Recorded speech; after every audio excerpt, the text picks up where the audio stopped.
So, do you remember Bionicle?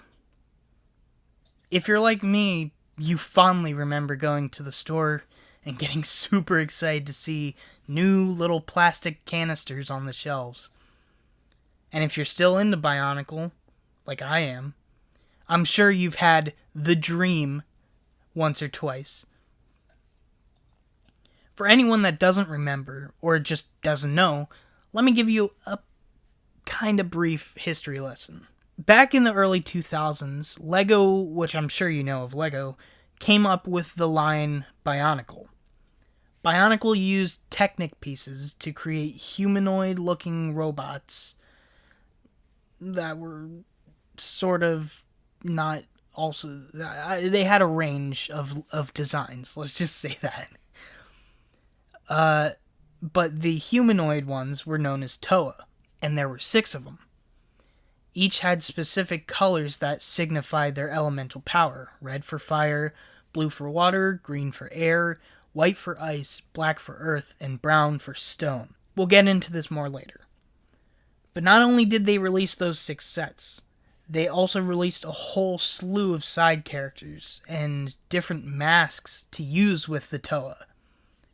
This extremely successful launch of a new line brought tons of new buyers and basically saved the company from bankruptcy. And it continued on for another 9 years until the final wave in 2010, which really wasn't that great, but it's the thought that counted with that last wave. Anyways, if you were a kid anytime in the early 2000s, I'm sure you remember Bionicle. Bionicle had such an impact on the kids that played with them, and some still collect or build them today.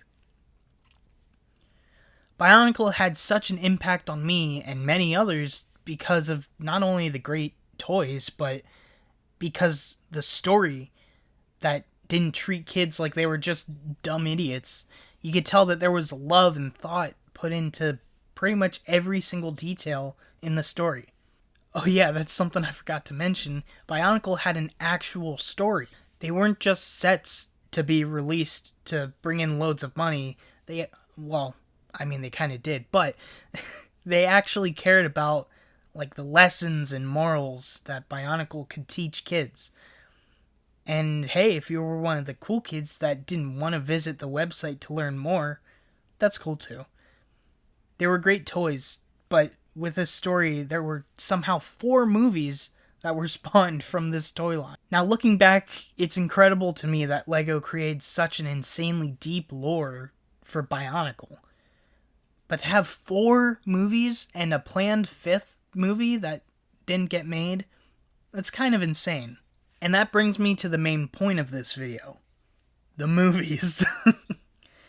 The first Bionicle movie was released in 2003. It was called Bionicle Mask of Light. The second one was released in 2004 and called Bionicle 2 Legends of Metro Nui.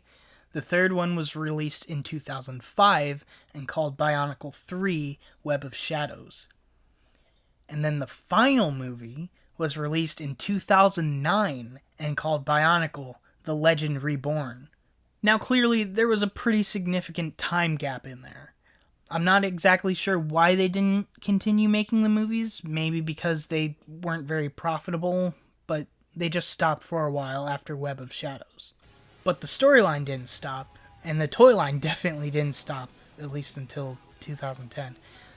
Anyways, let's get on with reviewing the first movie, Bionicle Mask of Light.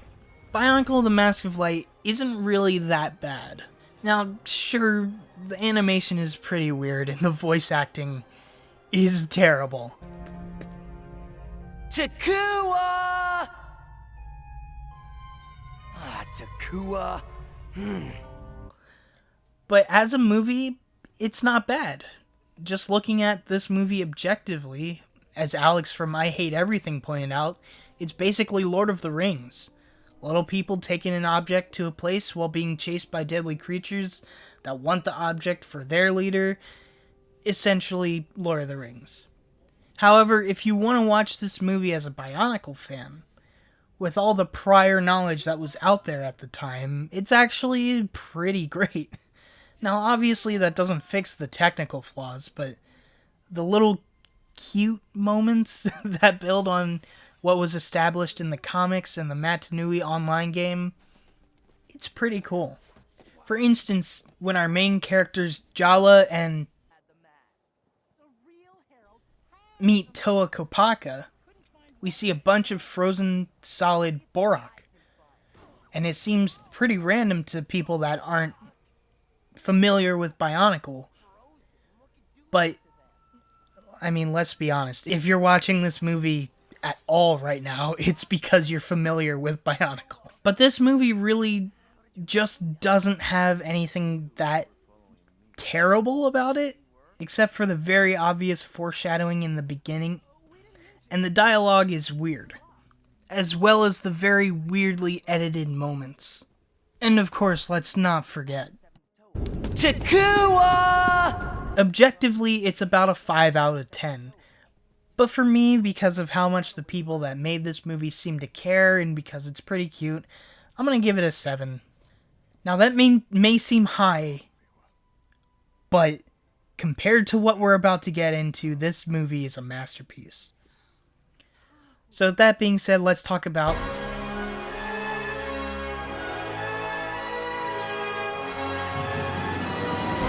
dear Lord, this movie is miserable. I guess the one good thing I can say about it is that the animation is a little better. Except the models, again, like the previous movie, look nothing like the actual sets. And that's about all the good I can say. I watched this movie while drunk and on a call with my friend, and both of us were just so bored and uninterested. Now, 2004 isn't really a year of Bionicle that I'm super familiar with. I mean, it's the year I got into Bionicle. My first Bionicle was this guy. But as far as the story goes, I really don't know too much past this god-awful movie. So this movie follows characters that were introduced to us as the village elders. There are 6 villages, there's one for each color, and each one had an old person that was the wise and knowledgeable and blah blah blah blah blah. And the Toa would, seek their advice in the comics, of course, because they kind of did in the movie, but we didn't really follow that. Anyways, this movie tells a story of those elders when they were Toa. And man, these Toa suck as characters. This finale, where they defeat the big bad guy of the entire Bionicle universe, Makuta Pterodax, is so undeserved. Throughout the whole entire movie, they just argue with each other. And I'm pretty sure Matau hits on Nokama at least twice. And they spend most of the movies split up into 2 groups. So I don't even buy that Anua, Nuju, and Wanua give a crap about Vakama, Nokama, and Matau. Speaking of Matau, I just want to say, I always wanted to get Matau's set, because as a kid, I thought the gimmick where his swords could become wings was so cool. That was awesome. And the dark Metru green was awesome. But even little Adam hated Matau in this movie. That's how annoying he is. I hate him. I hate this movie. 1 out of 10. Let's move on.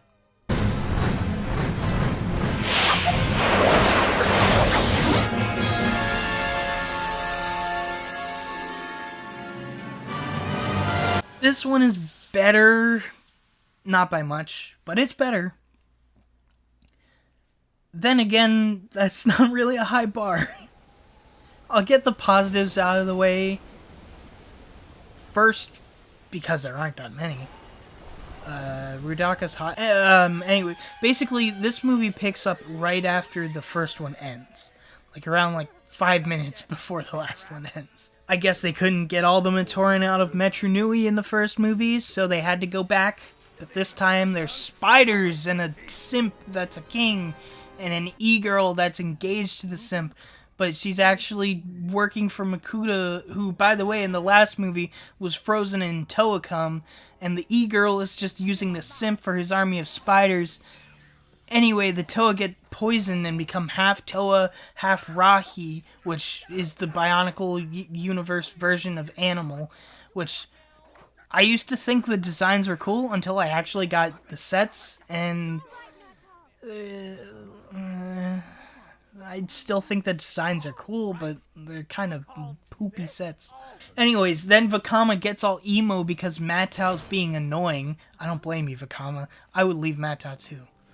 And Vakama becomes evil. Oh no, but in the end, the power of friendship brings Vakama back. The Simp King gets destroyed by the Chad Kitongu, and the E-Girl gives her life force to bring Makuta back, which ties into how Makuta is around during the earlier era. Bionicle 2 and 3 are they're like prequels to the first movie, in case you didn't know. I'm done talking about this movie. I said it was better than Legends of Metro Nui, but I still don't like it much. It's like a 2 out of 10. And now the final movie, which I think I have the most nostalgia for, so excuse me if this review is just a little bit biased. Anyways, Bionicle the Legend Reborn. So, this was the first Bionicle movie after 4 years of not making any movies. If you weren't up to date on the lore at this time and you just watched the movies, which is pretty weird because why would you even watch any of the Bionicle movies if you have no attachment to the and anyways, if you were just going off the movies and watched all 4 in one sitting, you would be really confused. This movie starts off with the rising of the Great Spirit Robot, which had been dormant for thousands of years and formed the island of Matanui. So the being Matanui is basically God in this universe, and he's referred to as the Great Spirit. Anyways, the robot that his spirit occupied was taken over by Makuta Pterodax, and the Mask of Life was shot out into space with Matanui's spirit trapped inside, never to return again. Oh yeah, I didn't mention the Ignition comic storyline was very dark in tone, and the comic literally ends with the scene I just described. The bad guy wins, and God is shot off into space. That's a lot for an 8-year-old kid. But back to the movie. So the mask lands on Bara Magna. He gets a body, turns a beetle into a shield with the Mask of Life, breaks some pieces, which is pretty common in 2009, and finds out that there is civilization on this barren world.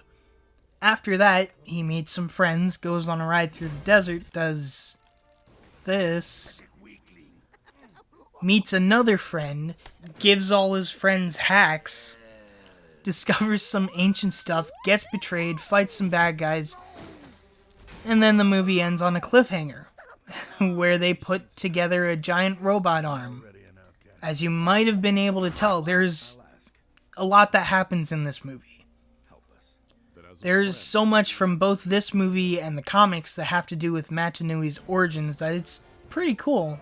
Since 2001, we've been told that this guy is God, and here we are seeing him rediscover his origins. This movie kind of humanizes him in a way, but yeah, part of that is kind of my bias, but this movie is pretty much on the same level as the first movie, dialogue-wise. But where this movie really shines is the animation. These actually look like the Bionicle sets we were getting at the time, instead of the way Bionicle looked in the first 3 movies. There are some changes to the aesthetics, like filling the gaps that were in the actual LEGO sets that would have made the animations look less alive. But other than that, the animation is so close to how they look in real life. So again, this movie is on the same level as the first movie in terms of the writing and dialogue. But man, there are some weird edits and takes in here. I can't really fault anyone except LEGO for this, because this movie came out right when they were shutting Bionicle down. They had even planned to make a sequel to this movie that I assume would have shown us the big final fight between Matanui and Makuta. It's kind of a shame we didn't get to see that, but at the same time, I'm kind of satisfied with the ending we got. It feels rushed, but it wasn't a terrible ending. Except Bionicle Stars, those were pretty terrible. So overall, this series of movies kinda sucks. If you're judging all of them grouped together, the bad outweighs the good. However, if you have any interest to revisit Bionicle or get into it for the first time, I do recommend watching the first movie. However, it doesn't hurt to do some research before watching that movie. Trust me, you'll want to know at least some stuff about the beginnings of Bionicle before watching that. I can't really recommend the middle two movies to anyone. Just go read the comics. I mean, everything is pretty much, or almost everything, is available online for free. But, I mean, don't let me tell you what to do. What do I know? You can go and watch these movies. I don't care. I don't care. In the end, I will always have a special place in my heart for Bionicle. Not just these movies, but the comics, the video games, and of course, the incredible childhood memories of opening and building a new Bionicle set, or creating an all-new character. And this year's the 20th anniversary of Bionicle, and I have pretty recently rediscovered everything from this incredible world. It has its ups and downs like anything, but it will always mean something to me and many other people that grew up with these LEGO sets. So, thank you for watching this kinda long video.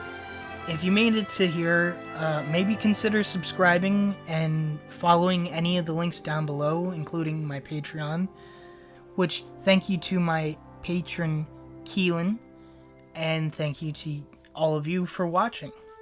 See you in the next video.